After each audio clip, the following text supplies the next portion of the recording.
우리가 인사를 했습니다마는 오늘은 특별히 2018년 마지막 주일입니다. 내일 송구영신 예배가 있긴 합니다마는 주일 예배로는 오늘이 마지막 예배입니다. 오늘 우리가 요한일서 4장을 함께 전장을 읽었습니다마는 지금 요한일서를 네 번째 제가 설교를 하고 있고요. 내일 5장을 설교할 겁니다. 그래서 처음에 여러분에게 말씀드렸던 것처럼 요한일서를 구체적으로 그렇게 말씀을 듣지는 못하지만 요한일서가 어떤 책인가 맛을 보는 정도로 이번 요한일서를 이제 내일로 마무리를 하려고 합니다. 여러분, 우리가 4장을 읽었습니다마는 4장은 앞에 있는 3장 23절의 구체적인 설명입니다. 그래서 여러분 3장 23절의 말씀을 우리가 보니까 그의 계명은 이것이니 곧 그 아들 예수 그리스도의 이름을 믿고 그가 우리에게 주신 계명대로 서로 사랑할 것이니라. 계명이 뭐냐라고 할 때 두 가지를 이야기했어요. 그것은 예수 그리스도를 믿는 것이다. 그리고 서로 사랑하는 것이다. 그것이 하나님이 우리에게 주신 계명이라고 말씀합니다.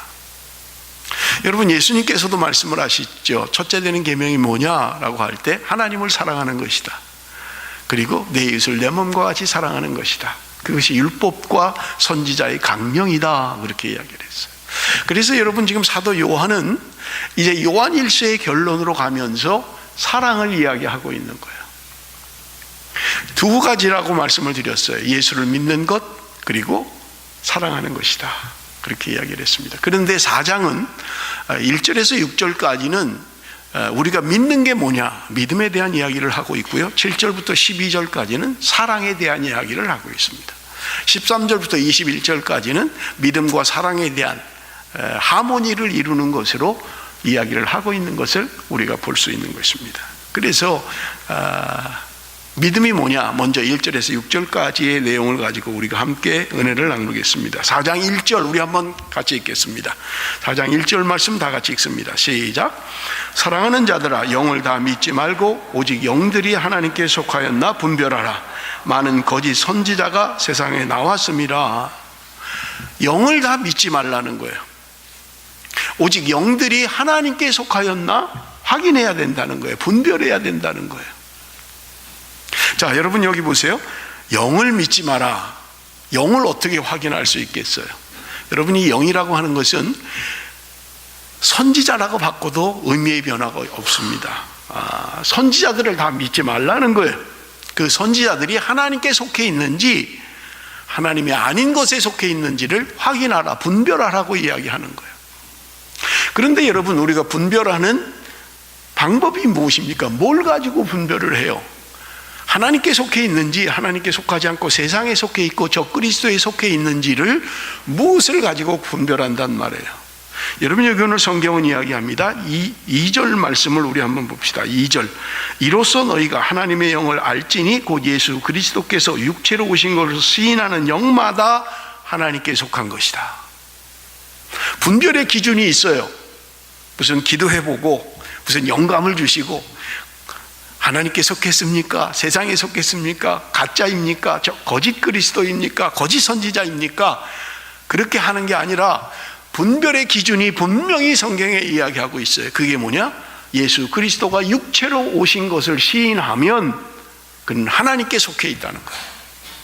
그러나 예수 그리스도가 육체로 오신 것을 부인하면 그것은 그리스도에게 속해 있지 않다, 하나님께 속해 있지 않다. 성경은 우리에게 분명하게 말씀하고 있다는 거예요.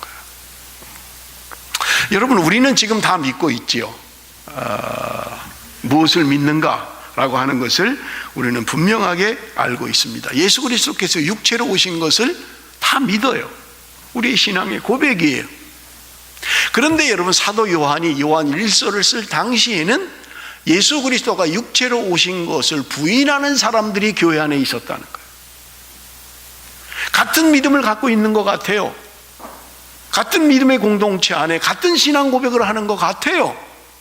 그런데 뭔가 다른 것을 믿고 있는 거예요.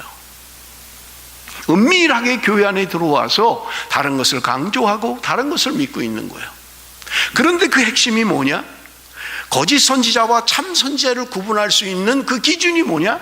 예수 그리스도가 육체로 오신 것을 시인하느냐 부인하느냐 하는 거예요. 신앙생활 열심히 해요. 다른 걸 보면 다 제대로 믿는 것 같아요. 바른 신앙인 것 같아요.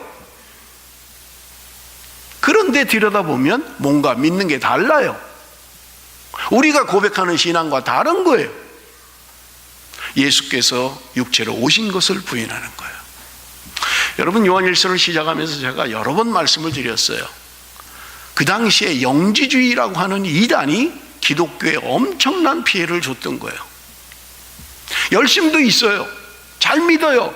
모든 일에 솔선수범해요. 그런데 그들은 예수께서 육체로 오신 것을 부인하는 거예요. 그게 영지주의 사상이에요. 어떻게 예수님이 우리 같은 이런 더러운 육체를 입고 오신단 말이야.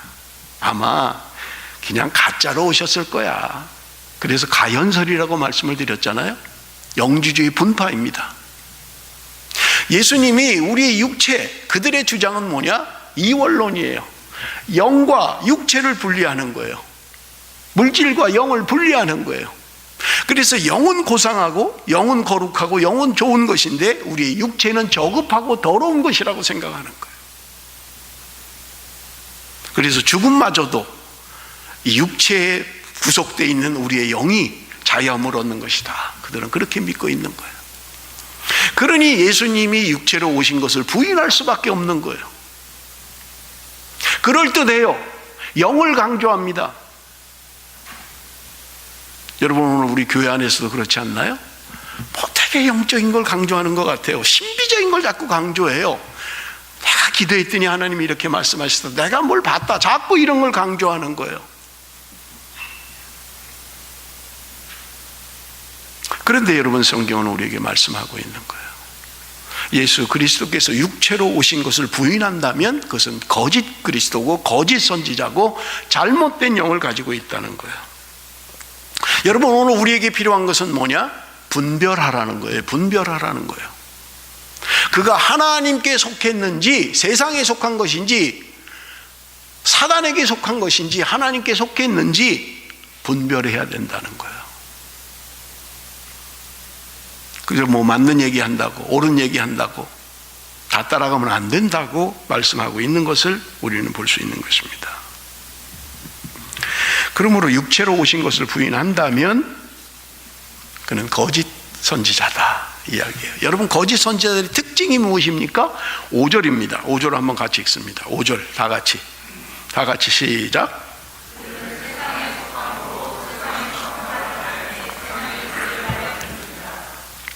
여러분, 거짓 선지자의 특징이 무엇입니까? 5절에 보니까 그들은 세상에 속해 있다는 거예요. 그래서 세상에 속한 말을 한다는 거예요. 세상의 말을 하는 거예요. 그리고 세상은 그의 말을 듣는 거예요. 거짓 선지자냐 참 선지자를 구별하는 방법은 그가 세상의 말을 하고 있느냐 아니면 하나님의 말씀을 증거하고 있느냐. 요즘은 설교 홍수 시대에 살고 있죠. 세상 이야기를 하는 거예요. 세상에 재밌는 이야기를 하는 거예요. 세상에 웃기는 이야기를 하는 거예요. 위로가 되고 뭔가 도움이 되고 살아가는데 힘이 되는 것 같은데 윤리 도덕을 이야기하는 거예요. 세상의 번영을 이야기하는 거예요. 축복입니다. 하나님은 사랑입니다. 성경 말씀을 갖다 대긴 되는데 세상의 것들을 이야기하는 거예요. 세상을 추구하고 있는 거예요. 그들은 세상에 속해 있기 때문에 세상의 말을 하고 있다는 거예요. 그리고 사람들은 그 세상의 말을 좋아한다는 거예요. 여러분, 기독교 잡지에서 설문조사를 했다고 합니다. 그런데 설문조사의 내용이 뭐였냐면 비기독교인들이 기독교인들을 보는 시각을 조사한 거예요. 예수를 안 믿는 사람들이 예수 믿는 사람들을 조사를 한 거예요. 근데 어떤 내용이냐면 첫 번째, 교회에서는 어떤지 몰라도 이기적인 경우가 많다에 대답을 했는데 31.4%, 예수 안 믿는 사람들이 대답하기를 31.4%가 교회에서는 그 사람이 어떻게 믿는지 모르겠는데 이기적이야. 라고 대답했다는 거예요. 두 번째, 생활은 성실하기는 한데 인격적으로 문제가 있는 것 같다. 22.2%가 9%가 대답을 했어요. 뭔가 생활에 열심히 하는 것 같긴 해, 그 사람들. 그런데 인격에는 문제가 있어. 22.9%가 그렇다고 대답을 했어요. 세 번째는 비기독교인과 위선적이고 자기중심적이다. 비기독교인보다, 예수 안 믿는 사람보다 위선적이고 자기중심적이다. 18.6%가 그렇다고 대답을 했어요. 예수 안 믿는 사람들이 볼 때 예수 믿는 사람들이 위선적이다, 자기중심적이다, 이기적이다. 18.6%가 그렇다고 대답을 했어요. 마지막 네 번째로, 모범적인 생활 태도와 인격이 느껴져 사귀고 싶다. 이게 좀 긍정적인 거죠. 그 사람들 참 좋은 것 같아, 사귀고 싶어, 그 사람들 생활 태도 참 좋아. 대답한 사람은 17.1%. 비기독교인 가운데 17%만이 저 사람들하고 교제하고 싶어, 저 사람들 사귀고 싶어 대답한 건 17%뿐이라는 거예요. 나머지 83%는요. 많은 비그리스도인들이 기독교인들을 이기적이다, 인격에 문제가 있다, 자기중심적이다 이렇게 대답했다는 거예요. 물론 60% 70% 그렇지는 않지만 여러분, 우리가 우리 자신을 돌아봐야만 합니다. 나도 세상에 속해서 세상의 말들을 즐기고 있는 것은 아닌지, 그리스도인임에도 불구하고 하나님의 자녀라고 하면서 하나님께 속해 있다라고 하면서 여전히 나는 세상의 것들을 즐기고 세상의 말들에 혹하고 세상의 것들이 훨씬 더 하나님의 말씀보다 귀하다고 느끼지는 않느냐 하는 거예요. 여러분, 그렇다면 오늘 우리 신앙에는 큰 문제가 있다는 거예요. 교회를 다니면서도 세상적인 가치관, 세상적인 목표, 그러한 말들, 그런 말씀을 더 좋아하는 거예요. 하나님의 말씀입니다 하는 것보다 좁은 길을 가야 됩니다, 십자가를 져야 됩니다, 죄입니다, 이런 말들을 싫어하는 거예요. 괜찮습니다. 당신이 가는 길은 넓은 길이어도 좋습니다. 여러분, 열왕기상 22장에 보면 아합과 여호사밧 왕이 길랏 라못이라는 곳을 함께 공격하려고 계획을 세웁니다. 여러분, 이미 남북으로 나뉘어져 있어요. 북이스라엘과 남유다로 나뉘어져 있어요. 북이스라엘에, 이스라엘의 역대 가장 악한 왕이라고 소문난 아합 왕이 통치할 때입니다. 그런데 남유다의 여호사밧과 사돈 관계를 맺은 거예요. 그의 자녀들이 결혼했던 거예요. 어느 날 아합 왕이 여호사밧에게 제안합니다. 우리 저 요단강 건너편에 지금 아람 사람들이 차지하고 있는 길랏 라못을 우리 함께 연합으로 공격을 합시다. 그 땅은 원래 이스라엘 땅이 아니었습니까? 다윗 왕 때 그쪽 다 이스라엘 땅이었죠. 그러니까 아합 왕이 제안을 한 거예요. 남유다와 북이스라엘이 합쳐서 우리 한 나라 아닙니까 원래? 그러니까 함께 공략을 해서 저 길랏 라못을 뺏어버립시다. 원래 우리 땅입니다. 여호사밧이 동의를 해요. 그런데 여호사밧은 신앙의 사람이에요. 아합에게 이야기를 합니다. 먼저 우리가 공격을 하고 전쟁을 일으키기 전에 하나님이 어떻게 생각하시는지 좀 물어봅시다. 그래서 북이스라엘에 있는 선지자 400명을 모았던 거예요. 지금 우리가 길랏 라못을 공격하려고 하는데 하나님의 뜻은 무엇인지, 하나님은 어떤 생각을 갖고 계신지 너희들은 우리에게 이야기를 해라. 400명의 선지자들이 하나같이 하는 말이, 올라가소서 하나님이 함께 하십니다. 이 전쟁은 하나님이 승리케 하실 것입니다. 길랏 라못을 뺏게 될 것입니다. 그러면서 어떤 사람은 쇠로 뿔을 만들어 가지고 보여주면서 하나님이 이렇게 우리에게 보여주셨습니다. 저들을 공격하면 우리가 승리할 수 있습니다. 여러분, 400명의 선지자들이 하나같이 말한 거예요. 그러면 아멘, 그렇게 알고 공격하겠습니다 이러면 되는데, 여호사밧 왕이 왠지 여기 있는 선지자가 답니까? 또 없습니까?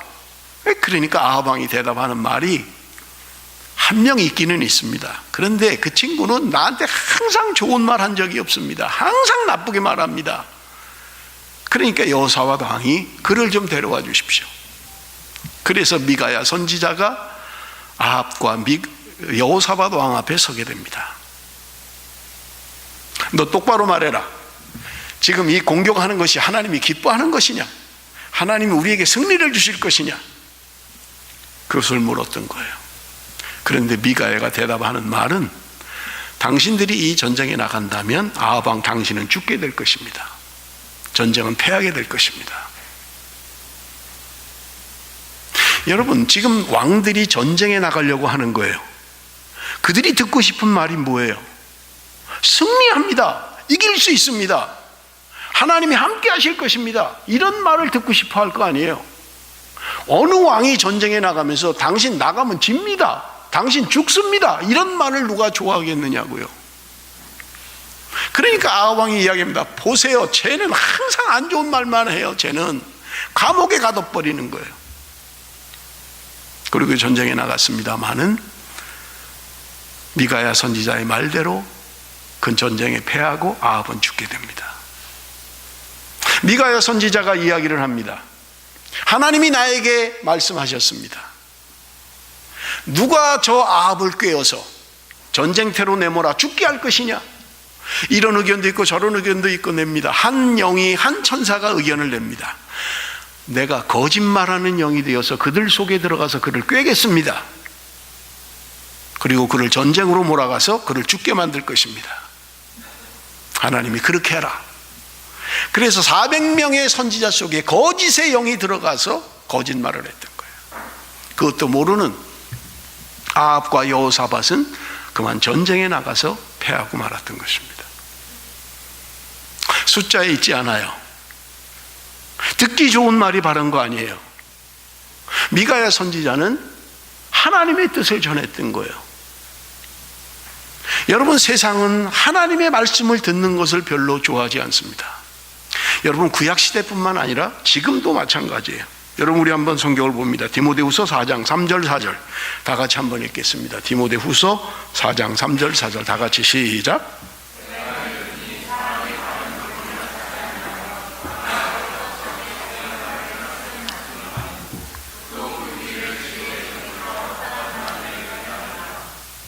여러분, 디모데후서 4장은 말세에 일어날 일들, 마지막 때에 일어날 일들을 이야기하고 있습니다. 그런데 보세요.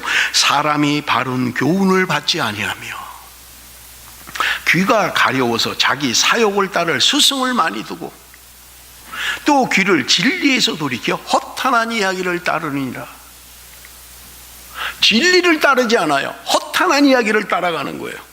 바른 교훈을 받지 않아요. 귀가 가려워서 자기 사욕을 따라가는 거예요. 자기 이익을 따라서 결정하는 거예요. 하나님의 의, 하나님의 뜻 중요하지 않아요.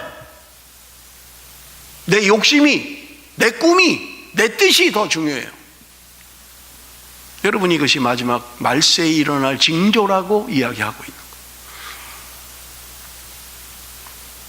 하나님의 사람들이 진리를 따르지 않는 거예요. 바른 교훈을 받지 않는 거예요. 바르게 말하는데도 듣지 않는 거예요.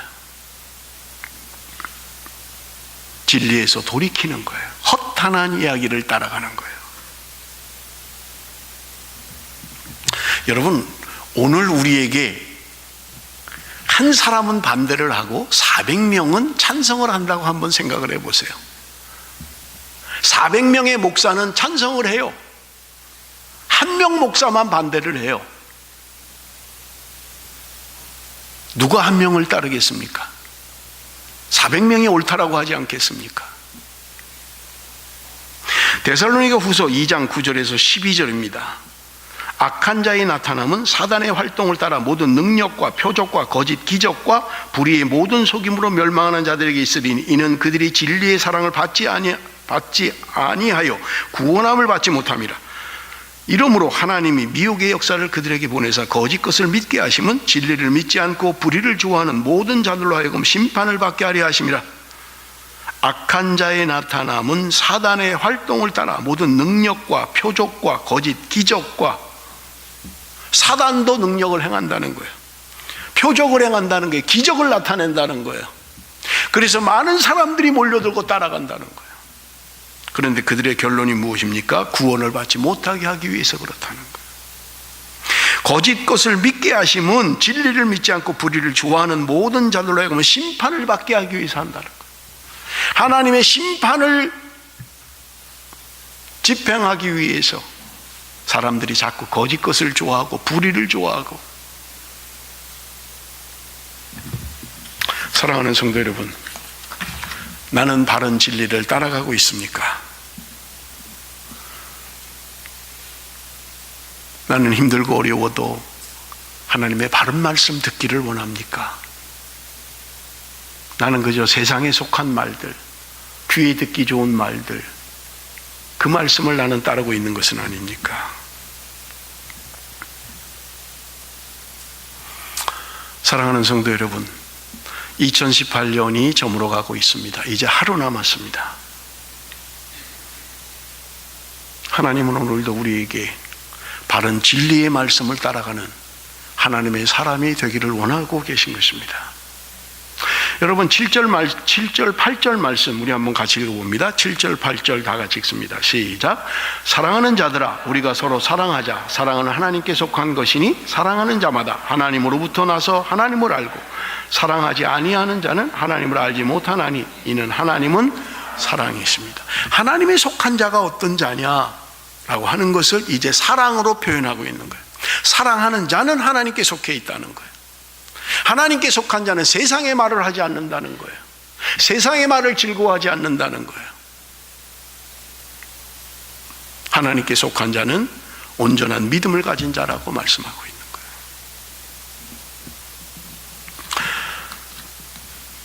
여러분, 나는 하나님께 속해 있습니까? 그렇다면 여러분, 우리는 사랑해야만 합니다. 사랑을 해야 우리가 하나님을 안다. 사랑을 하지 않는다면 하나님을 알지 못한다. 그렇게 말씀하고 있는 것입니다. 그런데 그 하나님의 사랑이 어떤 사랑입니까? 어떤 사랑을 알아야 된다는 거예요. 9절 10절입니다. 하나님의 사랑이 우리에게 이렇게 나타난 바 되었으니 하나님이 자기의 독생자를 세상에 보내심은 그로 말미암아 우리를 살리려 하심이라. 사랑은 여기 있으니 우리가 하나님을 사랑한 것이 아니요 하나님이 우리를 사랑하사 우리 죄를 위하여 속하기 위하여 화목 제물로 그 아들을 보내셨습니다. 하나님의 사랑은 어떤 사랑입니까? 자기의 독생자 하나밖에 없는 아들 예수 그리스도를 우리를 살리기 위하여 이 땅에 보내신 사랑이라고 이야기하고 있는 거예요. 하나님께서 저와 여러분을 사랑하셔서 하나밖에 없는 독생자를 이 땅에 보내셔서 십자가에 죽게 하신 그 사랑이라고 말씀하고 있는 것입니다. 나를 살리기 위해서, 하나님이 나를 살리기 위해서 예수 그리스도를 이 땅에 보내셨다고 말씀하고 있는 것입니다. 여러분, 그래서 결론이 무엇입니까? 11절입니다. 다 같이 한번 읽습니다. 11절 다 같이 시작. 사랑하는 자들아 하나님이 이같이 우리를 사랑하셨은즉 우리도 서로 사랑하는 것이 마땅하도다. 저는 이거 이번 주에 이 말씀을 묵상하고 큐티에 올리면서 마땅하도다 라고 하는 말이 제 마음에 꽂혔어요. 요새 뭐 꽂혔다는 말을 많이 하더라고요.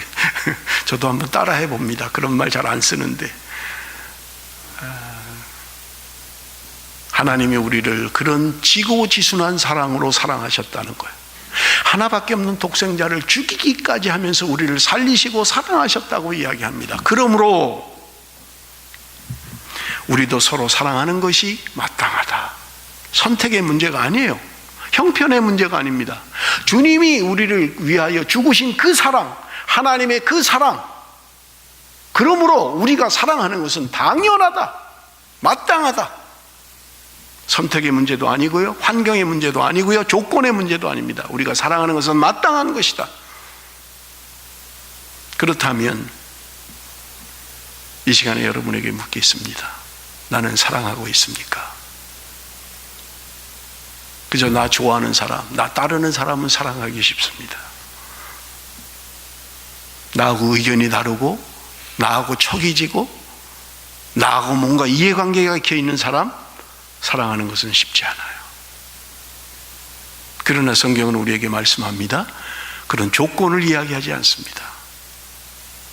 너를 사랑하는 사람을 사랑하면 된다. 너를 따르는 사람을 사랑하면 된다.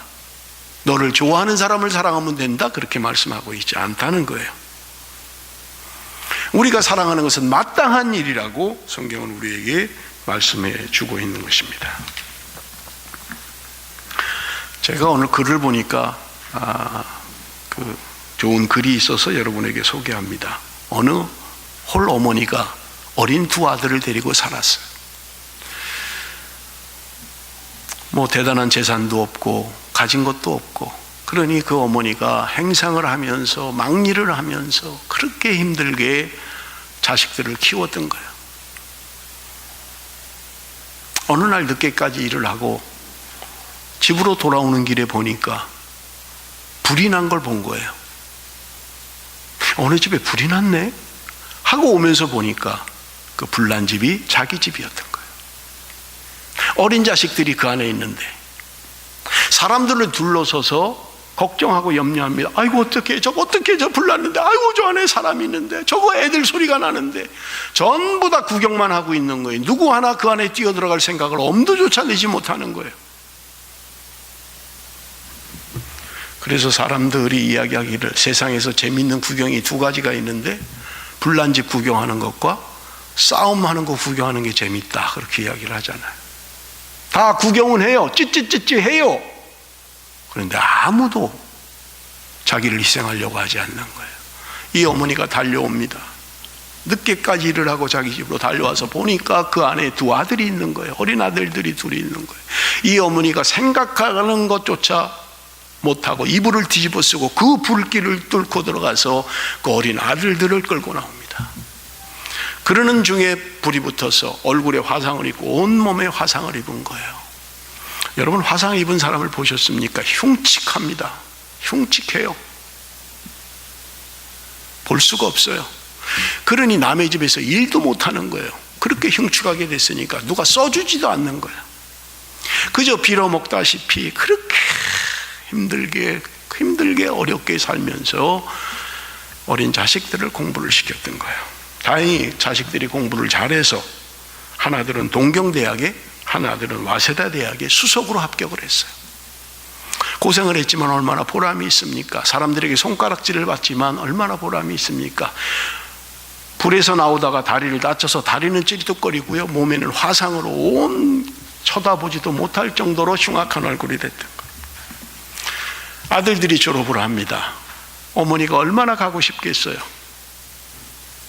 어떻게 키운 자식인데 그 졸업식에 어머니가 가고 싶어서 큰아들이 졸업하는 동경대학을 찾아갔습니다.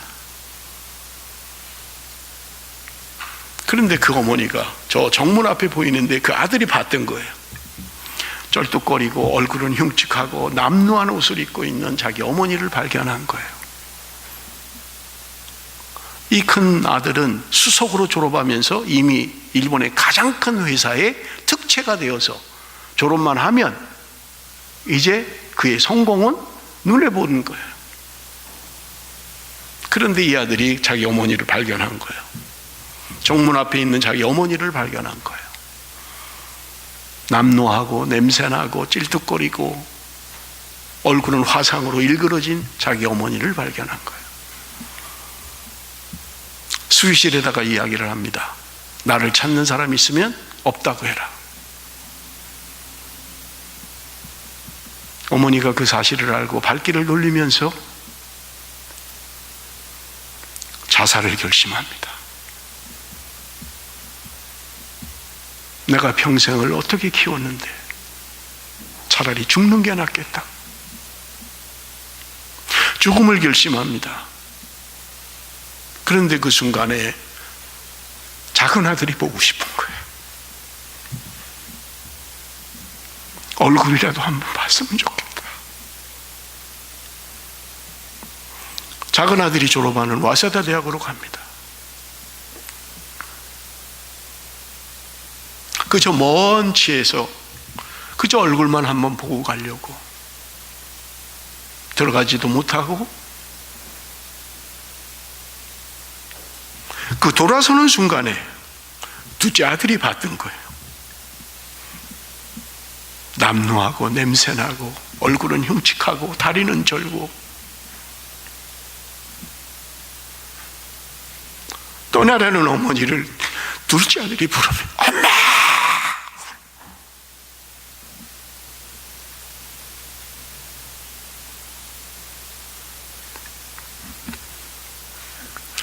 그 작은 아들이 어머니를 들쳐업고 졸업식장 귀빈석에 VIP석에 앉힙니다. 많은 사람들이 조롱하고 웃어요. 뭐 저런 사람이 왔나? 뭐 아들 졸업에 저렇게 하고 왔나?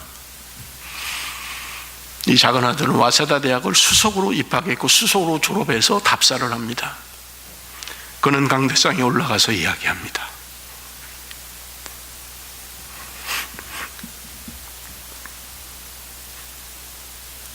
여기 앞에 앉아 계신 남노하고 보잘것없는 분이 저희 어머니입니다.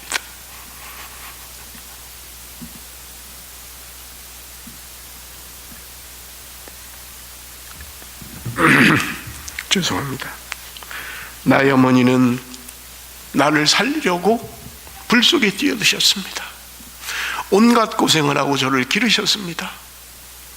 오늘 제가 여기 있는 것은 어머니의 덕분입니다. 어머니의 사랑 때문입니다. 그렇게 답사를 하자 그 주변 사람들이 비로소 다른 눈으로 쳐다봅니다. 눈물을 흘립니다. 참 고생하셨구나. 힘들었겠구나.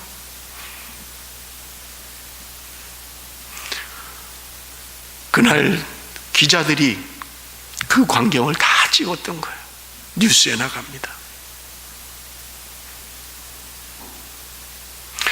하나님의 사랑,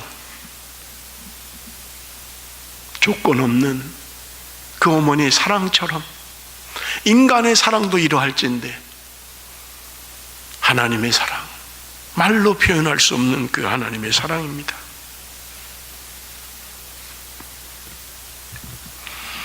우리에게 말씀합니다. 사랑하는 것이 마땅하다. 그런 하나님의 사랑을 받은 우리가 서로 사랑하는 것은 마땅한 일이다 말씀하는 거예요. 12절 13절 우리 한번 같이 읽어봅니다. 12절 13절입니다.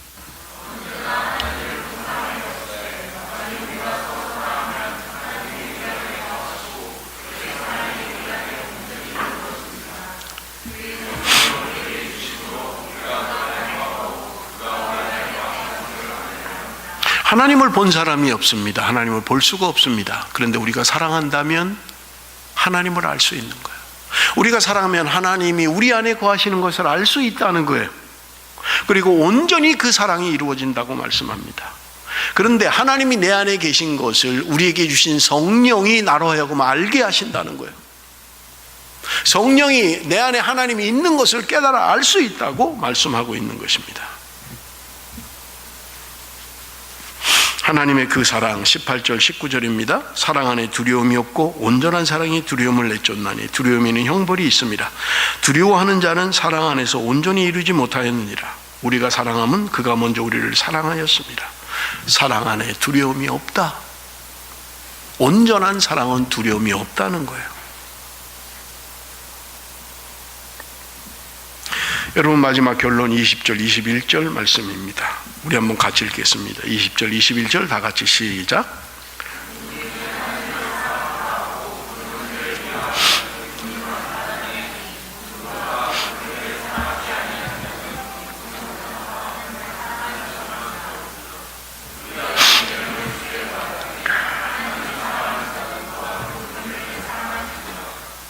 누구든지 하나님을 사랑하노라 하고 그 형제를 미워하면 이런 거짓말하는 자니. 제가 20절 말씀을 설교 제목으로 잡았어요. 그래서 오늘 주보를 보신 분들은 아시겠습니다만 목사님이 설교 제목 이상하게 잡았네. 나는 거짓말쟁이입니다. 하나님을 사랑한다고 하면서 눈에 보이는 형제를 사랑하지 못한다면 그것은 거짓말이라는 거예요.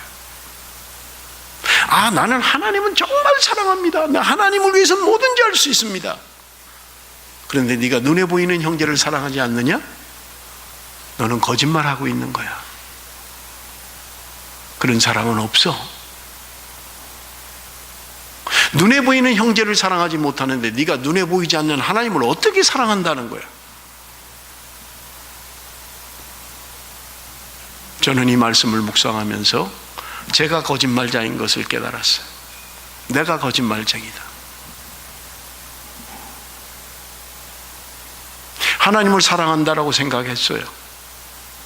그래서 이 길을 간다고 생각했어요. 그런데 그것은 이기적인 사랑이었어요. 편협한 사랑이었어요. 때로는 아내가 뭘 좀 요구해도 귀찮게 생각할 때도 있었어요. 눈에 넣어도 안 아플 자식이라고 이야기하면서도 때로는 미울 때도 있었어요.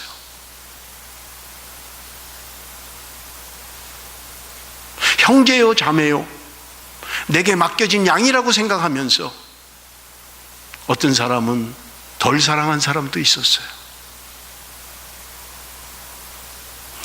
그래서 저는 설교 준비를 하면서 내가 거짓말장이라는 걸 알았습니다.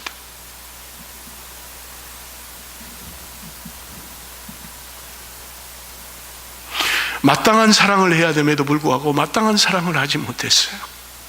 내 생각대로, 내 판단대로, 내 편견대로, 내 이기적인 것으로, 때로는 아내도, 때로는 사랑하는 자식도 내가 얼마나 이기적인 사랑을 했는지.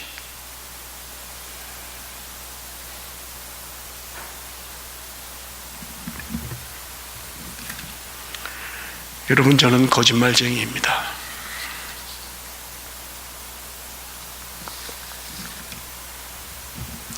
사랑하는 성도 여러분, 한 해가 저물어가는 이 시점에 우리는 하나님의 사랑을 믿습니다. 하나님이 나를 어떻게 사랑하는가를 너무나 잘 알고 있습니다. 그렇다면 내 곁에 있는 눈에 보이는 형제와 자매를 사랑하는 것은 마땅한 일입니다. 조건을 따지고 형편을 따지고 이유를 대며 이러이러해서 내가 사랑 못하잖아, 이러이러하니까 내가 쟤 가까이 못 가는 거야 라고 한다면 하나님의 사랑을 헛되게 만드는 것입니다. 하나님은 나를 사랑할 만한 자격이 있어서 사랑하셨습니까? 사랑하는 형제자매 여러분, 한 해가 저물어가는 이 시점에 여러분, 우리는 결심해야 됩니다. 그 하나님의 사랑, 내가 믿고 고백하고 확신하는 그 사랑,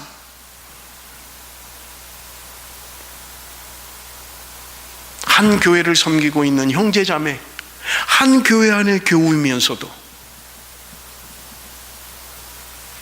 나를 따르고 나를 좋아하는 사람은 더 사랑하지만 누군가는 그저 별로 그냥 있으면 있고 말면 말고 오면 오고 가면 가고, 어떤 사람은 특별히 더 사랑하는 사람이 있는데 어떤 사람은 무관심한 사람은 있지 않습니까? 한 해를 마감하면서 우리 돌이켜 봅시다. 그 하나님의 놀라운 사랑을 우리가 받았습니다. 형제와 자매를 사랑하는 것은 마땅하다고 말씀합니다. 그 마땅한 사랑, 다시 한번 결심합시다. 이기적인 사랑, 편협한 사랑이 아니라 온전한 사랑으로 두려움을 내어쫓는 하나님의 사랑에 이르게 하여 주옵소서. 오늘 2019년 이제 하루 남았습니다. 새롭게 결심하고 새롭게 출발할 수 있는 저와 여러분이 되시기를 주님의 이름으로 축원합니다. 기도하겠습니다.